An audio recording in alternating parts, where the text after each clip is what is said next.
ਮੁਆਵਜ਼ਾ ਲਾ ਕੇ ਤੁਹਾਨੂੰ ਦੰਡ ਦੇ ਦਿਆਂਗੇ।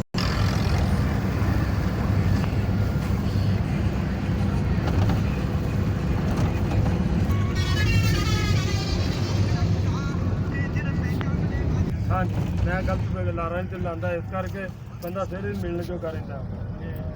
ਕਿ ਉਹਨਾਂ ਪੁੱਛ ਲੰਬਾਈ, ਮੇਰੀ ਗੱਲ ਸੁਣ ਉਹਨਾਂ ਕੋਲ ਦੱਸੋ ਲੰਬਾਈ ਚੜਾਈ ਕਿੰਨੀ, ਤੁਹਾਨੂੰ ਟਾਇਲ